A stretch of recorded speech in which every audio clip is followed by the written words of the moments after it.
Wonderful. Yeah. So my task here is again discussing the drugs we already have available in primary care, how they affect the liver, how we should use them. So my part is type 2 diabetes, obesity, kidney, and bariatric surgery, and other parts about the new drugs, incretin, statins, etc. Vlad will take care of.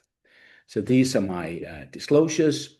I just want to start here off just to giving you a picture. Sometimes we get what we're actually talking about. Of course, we see the patients from outside, a wonderful case story from Jonathan, but this is what it looks from inside, and that gives us a bit of perspective of what we are up against.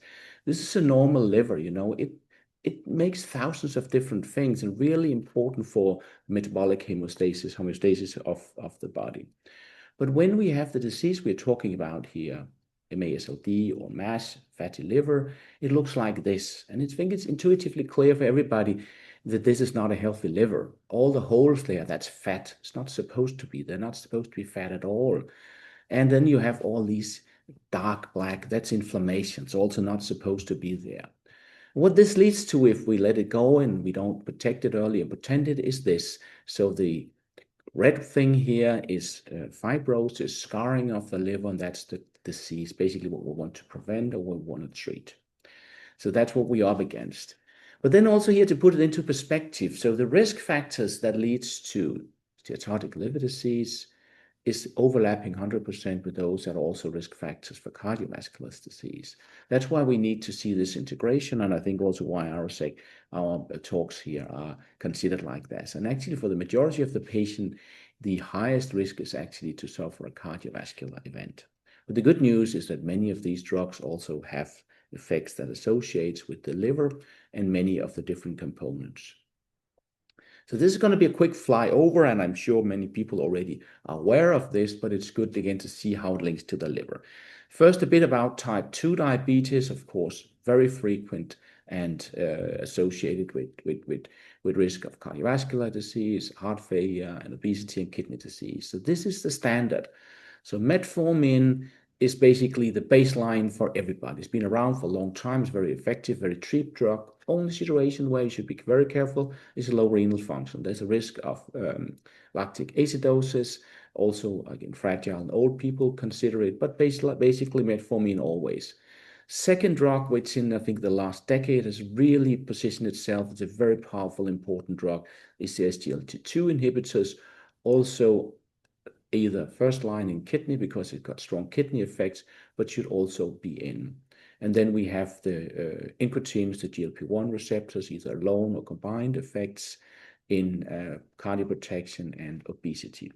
I just want to take the opportunity to dwell a little bit deeper into this and how see that's also overlap with liver effects. So this is metformin. Again, we've known it for a long time. It's an insulin sensitizer, reduces appetite, increases glucose uptake, but also changes insulin resistance, which is actually very important. But we don't really have complete consensus or strong data suggesting how it influences MASH or MASLD in this sense. But what we do know from epidemiological studies is associated with reduction in hepatocellular carcinoma. So that's a very good add-on to its metabolic or glycemic control effect. Then the SGLT2. So this is a busy slide, but it's worth knowing because it's a very important, I think, very useful drug.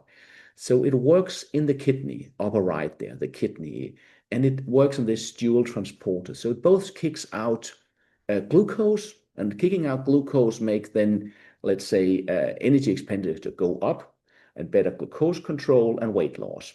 It also kicks out sodium. That means blood pressure goes down. And then it has effects secondary for inflammation in the adipose tissue to the left, circling also into the liver. Effects on the liver are largely indirect. There's no direct or receptors in the liver. But it seems, again, we don't have strong histological data. It improves ALT, improves steatosis in the liver. So there's definitely, if there's anything, a positive effect on the liver. If we then look out to the GLP-1s, which are the ones that are around very much, drugs like Wegovy, Mounjaro, and they also don't have receptors in the liver, but have been proved to have massive effects across all these organs: heart, liver, kidney, etc. So they have become also, I think, very important in understanding this and have now been the second approved drug for treating MASH. So this is a bit of a busy slide, sorry for that, but please focus on the things that I highlighted. So we have 3 drugs. I mentioned GLP-1s, SGLT2s, and metformins, and go for liver evidence. So MASH improvement, FDA approved for MASH and also coming to Europe. SGLT2s, also some effect, but metformin, no clear effect. Good news is that these drugs can be used across most of the natural history of disease. Only if you go decompensated cirrhosis, it should not be tried, at least not in primary care, may be done in special settings by hepatologists, but otherwise not. Then for my second task here, obesity, of course, all these patients are largely in those with obese or high BMI, and also a mention on bariatric surgery. So weight loss in this population is progressively associated with better outcomes. Even small weight losses affects hypertension, glycemia, and then all the way to reducing remission of type 2 diabetes, CV mortality, heart failure, and also improvement in MASH and MASLD. So this is, I think, a mainstay by any measures we had. We heard about diet, we heard about exercise, but now this is sort of focusing on drugs, and Vlad will talk more about that, and I will then jump also into bariatric surgery. But just to underline the importance of weight loss, again here, the 3 components, the top one, the blue one, is steatosis improvement. Next one is MASH resolution, removal of the inflammatory component. And below, the most important one is regression of fibrosis. And then you can see when you go to more than 10% weight loss, you really have impressive effects on this in the long run. And that also means and confirmed not only in the ongoing drug trials and those that are approved now, as Medrone and semaglutide, but also from these trials in bariatric surgery. So don't forget bariatric surgery. Of course, it means that you don't need to take a drug for the rest of your life, but of course, this is an irreversible thing and not without side effects, but definitely something we should not forget. Here's a big study with people without cirrhosis. So that's, again, earlier stage disease. And if you look to the next, if you look at the risk of major adverse liver outcome, it's an observational study, but you can clearly see that in those with bariatric surgery, the risk of liver outcome were much lower than those without. And also, if you look at cardiovascular outcome, there's also clear separation in the hazard ratios here. So important treatment for some patients. We move into patients with cirrhosis, and even in this population, here's a smaller study with 168 patients, but biopsy proven and follow-up also. And again, the same pattern. To the left is major adverse liver-related outcome, and to the right is progression from compensated to decompensated cirrhosis. So really clinical, important, meaningful effects. One notion, we don't mention alcohol very much, but we need to understand that most people in Europe, they drink alcohol, more or less. So don't forget that. And alcohol is not necessarily linear. You might one time ask person, do you drink or not? And you may get one answer, but that changes over time. There are many things in people's life, their behavior. I just had a patient today in my outpatient clinic, and again had a tragedy in the family, and that accelerated alcohol use. And that has not really been that much before. And the importance of alcohol, that this is actually oil in fire for this disease. So it makes it much more aggressive. And you don't ask about it, you cannot really help the patient. Alcohol can also be a hidden factor. Not that this is really the scope, but it's important that alcohol is so stigmatized. There's a lot of shame. There's some culture, some religious reason why people might find this very difficult. They also might not remember what it is. And remember, we do have biomarkers to measure alcohol. You can use the audit scores and other to do it. So just a memento of that this is actually important, also often hidden disease driver. So what is it from a liver guy we want to see from a drug? Okay, holistic management, we always say that is not so easily. But insulin sensitivity, resolution of MASH, fibrosis improvement, lipid benefits, then we're sort of all the way around. And that's very likely to translate into improved outcomes, both in terms of cardiovascular, liver, and renal, which is the highest risk areas in people with this phenotype.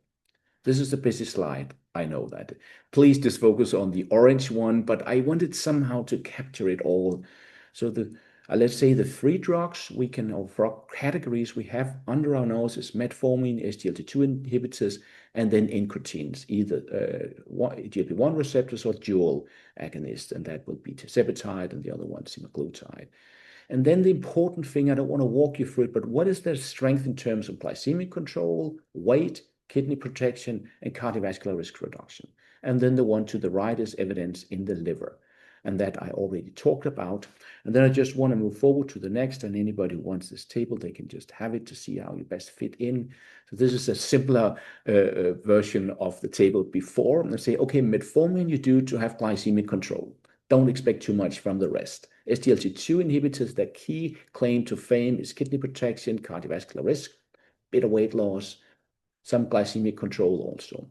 GLP-1, pretty good, or also dual agonist, pretty good at all of the things, less on kidney protection, but there is definitely a signal there. So remember that this is how you need to see the drug. How does that fit the individual patient's risk? What does the patient look like? And then match the drug with that. Now, putting it all together again from a liver perspective, what do we have? We actually know that works on the liver. These are the top. And I guess these days it's mostly the incretins. Then we have several drugs that works on the cardiorenal system and known to improve that. Vlad will also talk about these.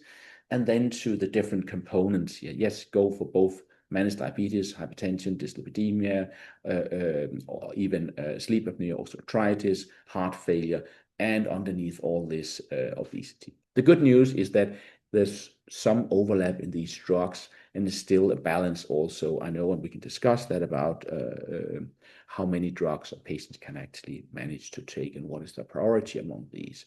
But this is sort of the framework. My conclusion slide, don't worry, Jeff. So please diagnose, treat, and monitor all comorbidities, and don't ignore alcohol. I guess that's my takeaway. And then back to you, Jeff.